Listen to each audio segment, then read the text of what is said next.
Bueno, estamos en la unidad 7, con lo cual todo el derecho sucesorio ha estado a nuestro alcance. Hay dos temas importantes que me parecía que teníamos que tocar para tener una comprensión cabal de todo lo que significa el derecho sucesorio, que abarca toda la transmisión de los bienes de una persona a otra acaecida a partir de la muerte. Nosotros vimos como principio que el Código Civil y Comercial piloteó entre la autonomía de la voluntad del causante y el principio de la solidaridad familiar, que nos pedía preservar algunos bienes. ¿Qué pasa? Que cuando la persona del causante va a manifestar su voluntad, él tiene que encontrar quien la cumpla. Y para eso va a recurrir a una figura que se llama la figura del albaceas.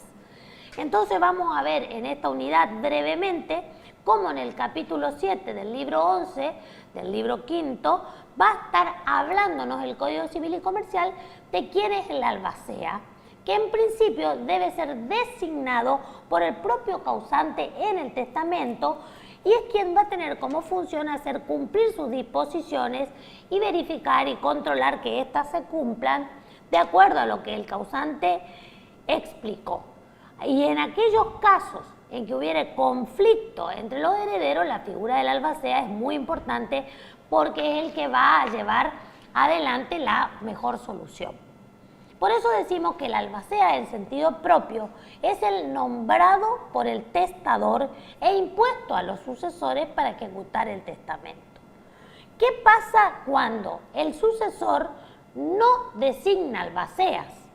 Puede haber un acuerdo entre los herederos y los legatarios, o si no, el juez va a tener que designar a la persona que va a llevar adelante el cumplimiento de la voluntad del causante. ¿Cuál es la característica del trabajo del albacea? Lo hemos agrupado en 4 características fundamentales. La primera es que el albacea tiene una tarea de carácter voluntario, o sea, él puede o no aceptar ser albacea, pero también el causante puede o no designar un albacea, es decir, es doblemente voluntario. Es voluntario para el causante, designar o no, y es voluntario para el albacea, aceptar o no.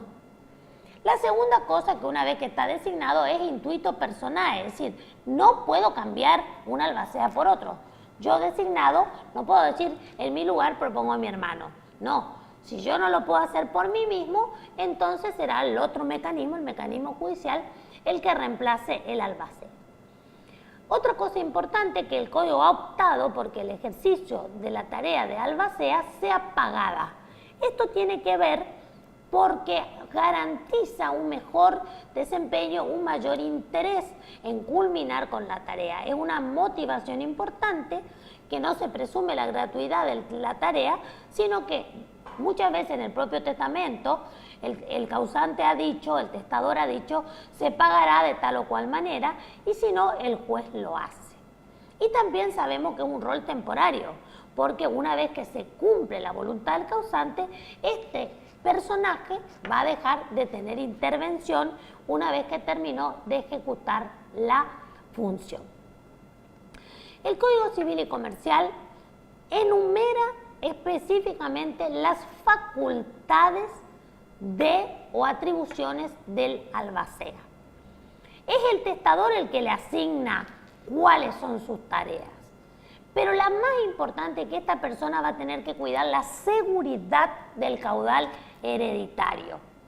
Y una cosa inexorable que debe hacer es inventariar los bienes, salvo que estos bienes sean por uno, pero en ese caso deberá dejar constancia que el único bien es ese que está ahí. Generalmente el inventario es una tarea muy ardua, sobre todo cuando hay que detallar la existencia de bienes muebles, pero hay bienes muebles de mucho valor, cuadros, joyas, son bienes que no tienen registración y que estos requieren realmente de figurar en el inventario.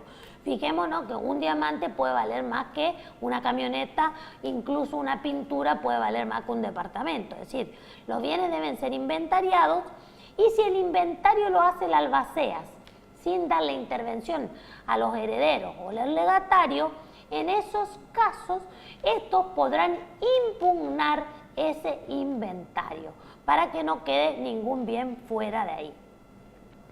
Una vez que están inventariados los bienes, otra tarea fundamental del albacea es pagar o cumplir con los legados y hacer que cada uno de los herederos o de los legatarios cumpla con los cargos si se trataba de legados con cargo.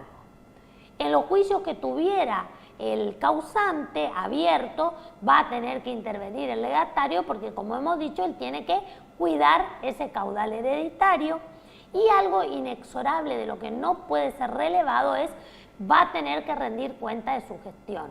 Es decir, cómo hizo para cumplir la voluntad que le dio el causante.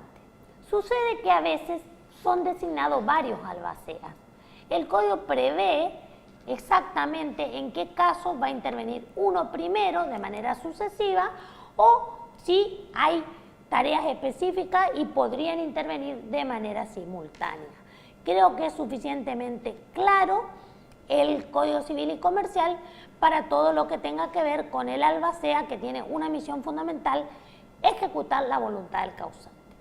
Y en esta unidad, ya cerrando todo, en este mundo globalizado donde la gente circula de un país a otro, donde las personas tienen dinero o bienes en distintos países, nuestra materia nos lleva a otro libro. Salimos del libro quinto y vamos a ir al libro sexto para hablar del derecho internacional privado. Esto tiene que ver con que hay normas que vinculan a personas que tienen bienes en distintos países o personas que se vinculan a otras con residencias distintas.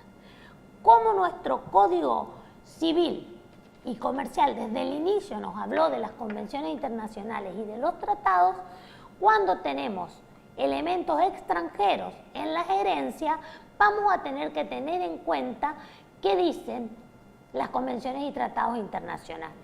Y para esto nos vamos a remitir a la parte especial del derecho internacional privado referida a las sucesiones, que es la sección 9 de los artículos 2643 a 2648.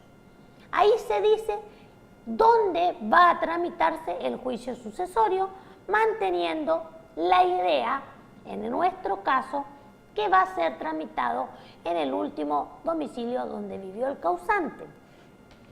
Para esto la Argentina tomó una posición mixta porque en materia de jurisdicción hay varias teorías. Hay una teoría que, basada en los bienes, considera que la sucesión debe tramitar en el lugar donde están los bienes. Otra que piensa que, basada en la persona fallecida, debe ser donde murió. Y un sistema que dice que en caso de conflicto es el causante el que va a elegir dónde tramitar. Nuestro país, como digo, no tiene una posición sola, sino que va tomando un poquito de cada caso, y por eso tenemos que ver las pautas que figuran en el código para ver qué jurisdicción va a intervenir.